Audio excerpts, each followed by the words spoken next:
back to the Meaningful Success Podcast. This is Wade Clark and Siah Clark. We're so glad to have you join our program again today. We have, I think, an interesting topic. It's actually something that was a topic that came to me this past week, and it was a term that I never heard of before. And so we'll get into that in just a minute. But before we go there, Siah, Yes. I'd like to know what your weekly win is this week. My win for this week is the practice of intentionality with our calendar. There's been a lot of tasks and things like that we've, meant to do or tried to get around to or whatever, that we just kept putting off or we would be like, all right, we'll do this on the weekend or whatever. And then we get to the weekend and all we want to do is rest after the week. So what we've started to do is to put things that we want to get done on the calendar. So either literally or just determining, hey, tonight we are doing this. We are, Right. Buying this thing, or we are fixing this problem or whatever. And that has been making a pretty big difference with actually making progress on stuff. And so it's just something both of us struggle with. If something's kind of left nebulous about when it's getting done, it's hard to actually do it. So we've been trying to be really intentional about adding those kind of things to our calendar and making sure we're actually doing them. So that's my win for this week. Was we had a very productive weekend because we had pre-planned the things we wanted to get done. So excellent. Yeah, I had big plans for this weekend to get some things done too. And then I get some of those things are things, just stuff you have to do, like calling customer service on this or that. Yeah. We moved, and so there's still some addresses I need to change and various things like that. And sometimes you're on Saturday. Okay, I've got my time set aside. I'm going to do it. And then you call them. We're only open Monday through Friday, and during work hours. And you're just like, you kind of get really frustrated at that. But congrats. Yeah, thank you. What's your win? My win for this week was we made some budgetary decisions. We've been taking a look. I mentioned last week we were looking at things that were repetitive, or we talked about what can we save a penny or earn a penny, that kind of thing. Well, we kind of looked through every item on our budget and prayed through that and talked through that. And there was a few things that we made some decisions on that are really going to help, I think. And I think it's a better place where we are on some of those things. So that's my big win, is that some of those things that were kind of unsettled or have been settled. So why don't you get us started into this topic, because you seem to be really excited about it. It's something that you brought up to me, I guess about, I don't know, like a week ago, something like that. I think we talked about it after recording the last podcast. And so, yeah. So can you kind of talk about what this topic is? It's something about antifragility. Yeah, that's the term. And it's a term I had never heard of before. A colleague of mine had sent me an email I guess about a week ago. It was attached to a blog post, and this blog post was making a comment on this whole concept of anti-fragility. But that blog was also referencing a book that had come out by, I believe it's Nassim Taleb. I'm not sure if I'm pronouncing that correct. Nassim Nicholas Taleb. And that book title is Antifragile: Things That Gain from Disorder. I just really kind of get enthusiastic when a new concept comes out, because it allows me to kind of reframe my lens and look at some of the same things through different eyes. And sometimes when you do that, you see certain strengths or certain weaknesses or certain things that you can do to kind of help you on your pursuit to success or in life. As I read this blog post, which the blog was with, I'm trying to remember the name. Is it Farnham Street? Yeah, it's Farnham Street blog. And they are associated. I don't know much about them, just the cursory research we've done. But they are associated with a podcast called The Knowledge Project. And so I'm not 100% sure if it's a podcast based on the knowledge, or if it's a blog from the Knowledge Project, or if it's kind of both the same parent company or whatever. Also, I was looking at pronunciations earlier just because we want to be as accurate as we can. And it's Nassim Taleb. Thank you. Thank you. Well, the concept is really interesting because what it actually pulled from or example that either the blog post or the book had was kind of a concept that goes back to the Captain America movie. In that case, they had a villain, and that villain was the Hydra organization.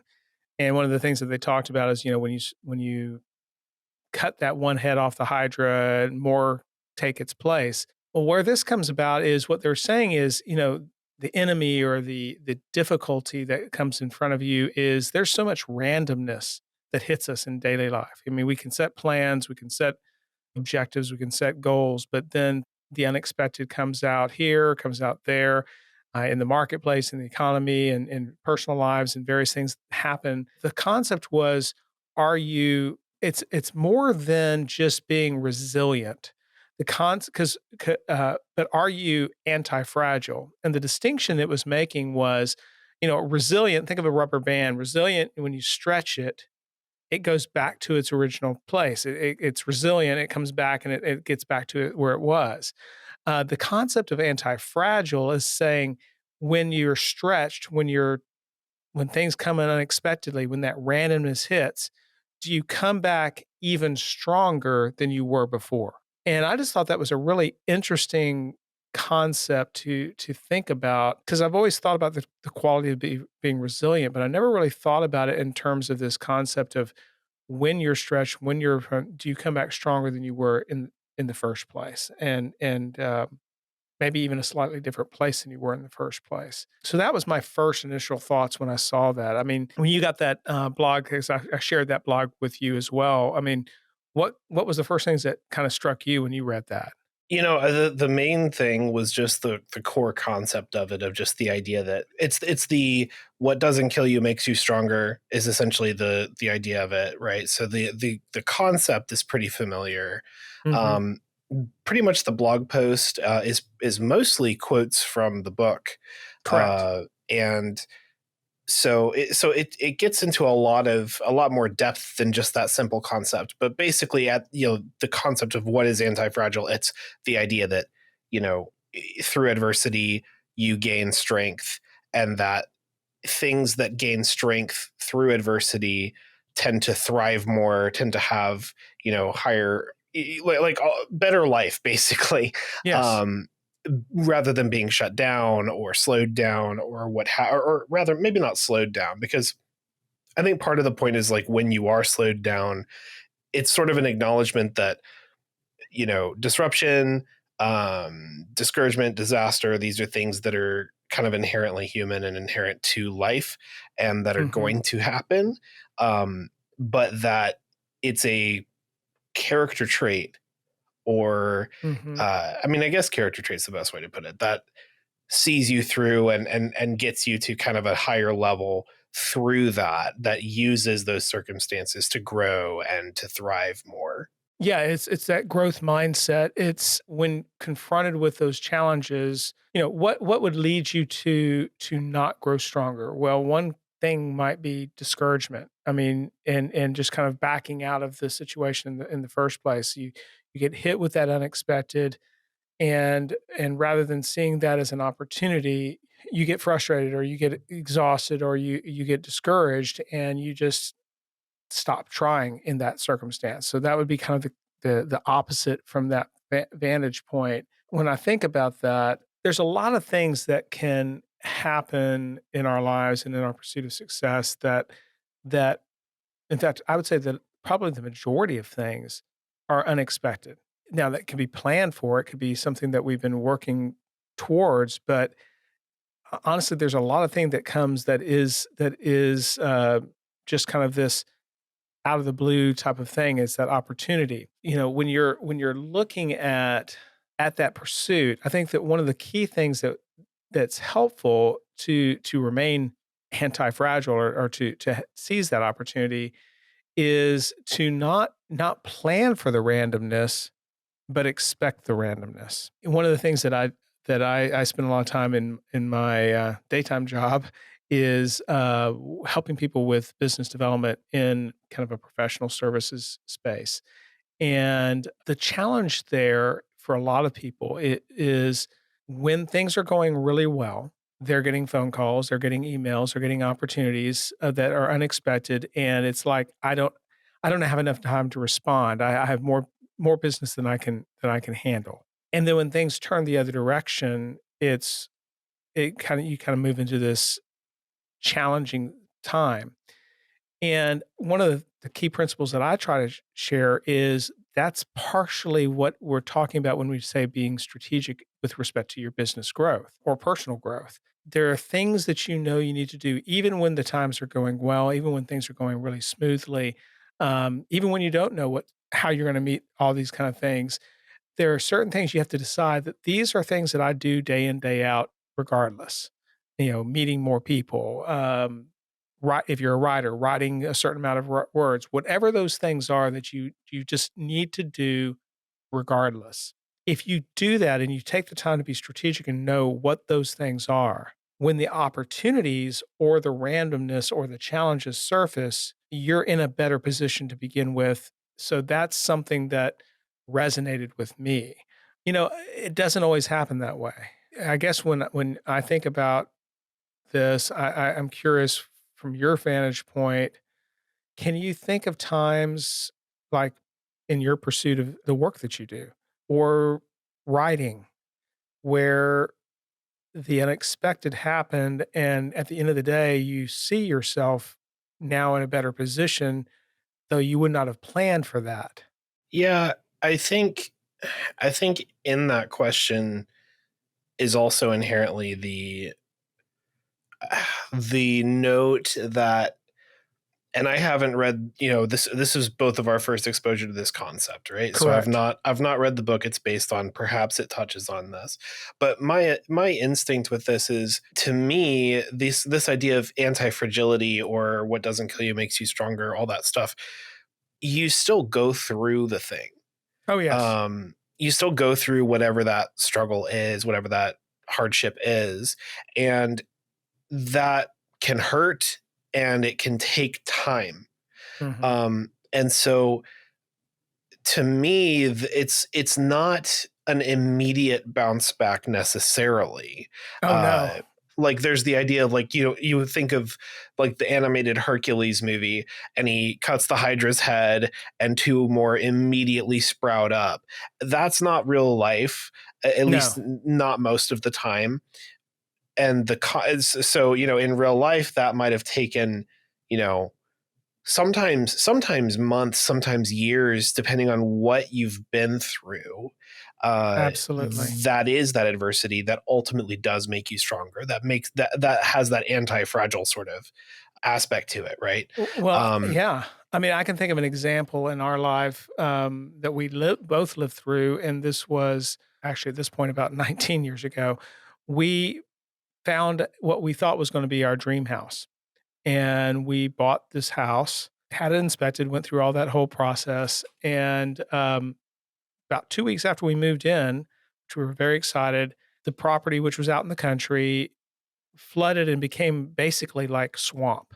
And without going into a whole long detail, it turns out that that property was built in an area where like 100 acres drained to it. And so it was really not a place where they should have built a house in the first place. The result of that moisture caused toxic mold and yada, yada. We ended up having a house that we couldn't live in, couldn't sell. It's just a bad scene. And so that was a very unexpected random thing that occurred. And you're right, it took us probably about a decade before we were, back into a different position from that standpoint. But that during that decade, that circumstance taught us several things that has, in various ways, made us stronger. Even though that was a circumstance that was as a result of Devastating. it was Like, devastating, devastating financially, yeah. health-wise, just a variety of ways. But even with that, there were some warning signs or some flags along the way that we should have paid attention to that we didn't. We wanted this house more than we were willing to take a look at those yellow flags that were being raised. That experience taught us not to ignore those kind of signals. We learned what to look for, some things to look for in another property, and what not to look for. So there were a lot of lessons learned from that standpoint, and I'm not sure that that's exactly the same experience, but you're right. Not everything is going to be some kind of like boom, you're bouncing back right away. Yeah, and so the reason I think it's important to bring that up is because, like, you asked what are examples for me, like with writing or things like Hmm. that, and really, like, these are things where the events, or even if they weren't specific individual events, the disappointments or whatever happened, and then I don't really, when I look at my life, I see the payoffs and the growth and the change and the learning and all that come years later sometimes. Hmm. So for example, as an individual with like career path and stuff, like with moving from trying to do like online content creation primarily as like as my career focus, to doing being an author Hmm. with other stuff in between. There were big disappointments for me at the time where I, tried over and over again for so many years to make it, quote unquote, and to the level of like making an income, a livable income, right? Online with videos and stuff. And that didn't happen. Hmm. And there was a host of reasons why and all kinds of stuff. But that sort of difficulty, that challenge that happened, I learned so much about myself eventually, Hmm. and I changed so much, and I really came back to gaining a lot of like I said, wisdom about myself, knowledge, all that kind of stuff. Some of it was also growing up, you know. Hmm. So I think that this is something really worth digging into further by reading, for example, the actual book. Yes, which I 'Cause plan to like I do. said, I wasn't aware that we weren't aware of this till very recently, right? Right. Um, but these are ideas and concepts that I'm sure we can get more fleshed out uh, by just further research and things. For example, what's the difference between anti-fragility and what doesn't kill you make you stronger? What's the difference Hmm. between anti-fragility and you just as a human being grew up and matured and changed? You Mm. know, where are the dividing lines here, and how do these things interact? Like, uh, these are all interesting questions that I hesitate to ask too much or interrogate too much without Sure. having already read the book, because then Right. people are, people hear it, they're just like, well, just read the book. And that's an obvious answer, right? Right. Um, so just talking about on more of a surface conceptual level for us, for Hmm. you, I guess the logical question that we can kind of wrap up today's episode with is, what is an area of your life right now, or a circumstance or whatever it may be, that you can practice the idea of being anti-fragile or growing through some sort of adversity you're going through? I think it is in the financial area for me. It is throughout our my career, throughout our marriage, throughout our family. We've had a number of very unexpected and significant financial hits that have come through that. That's an area that you can either kind of get very discouraged on, or that you can find ways to grow stronger through. And that is something that I personally am looking at from that standpoint, is that, because I feel like I've got a lot to learn. I feel like I've a lot of room to grow, but I want to. And I think that that's part of it as well. Do you want to move forward and to move forward into a stronger position? And for me, that would be it. How about you? I think I have opportunity to grow in this, in the area of like my career, particularly in the area of like doing creative stuff, writing books, things like that. It's such a personal endeavor. It's so based on just you and your own ability in the moment, that things like, your mental health dipping or your Mhm. emotional health dipping or just having, rough times in your personal life or whatever, these are all things that can really affect your ability to to do the thing. And that's where I've been kind of wrestling through for most of this year, most of 2023. And I want to learn that resilience. And it's something that you think of as like, okay, well, what is the thing? What is the trick, the answer, the whatever that will give me what I need in this area to get where I'm trying to go? And it's really more like a whole lot of little things that all come together. And that's something that I'm actively learning right now. So Excellent. Well, I plan to get this book. Again, it's called Antifragile: Things That Gain from Disorder, and you can get it on Amazon. And could you pronounce the author's name again? Nassim Taleb. I'm going to get that and read it and learn. And we'll probably revisit some of these concepts later. But now I'd like to hear from Siah as to what is your weekly favorite. Oh, it's the weekly favorite. My weekly favorite is a game I've been playing lately called Persona 5 Royal. It's a game from a few years ago, and it's an RPG. It's really good. It's kind of hard to explain. It's super complicated. Okay. But it's basically, kind of an anime sort of going into alternate world and trying to make changes there that affect the real world and things like that. And it's been really fun. It was given to me by a friend as a gift, and so I've been really enjoying it. Excellent. What about you? I got 2 this week. The first, and I'm not going to give away spoilers, so don't worry if you like this, but I just saw the latest One Piece, and wow, if you're a One Piece fan, it's like, wow, that's a pretty major event. So I encourage you. And I'm not talking about the Netflix One Piece, which was also good. I really like that as well. Yeah. This is the anime. This is this is the anime that's on episode 1000 or 1100 or something like that. Yeah. But yeah, the Netflix one is great too. And my second one is Ahsoka. We just got finished. I guess there's another episode coming out tomorrow, but we're caught up on that, and so far I'm enjoying it. Good. Well, I guess that's it for today, everybody. Thank you for listening. And until next time. We encourage you, if you have any thoughts or comments or have any ideas or something you want to share, go to speakpipe.com/MSP and leave a message for us, and we'll take a listen and hopefully be able to use that on the show in the future. And until next week, I hope you have a great day and a great week. But only one great day. For the next week. You're only allowed one. A great day every day. I'm sorry. Thanks, everybody. Bye. Bye. The Meaningful Success Podcast is myself, Siah Clark, and my father, Wade. Music is Brings Back the Feeling by Daniel Gunnarsson, licensed through Epidemic Sound. And that's about it. That's it. We'll see ya. That's all.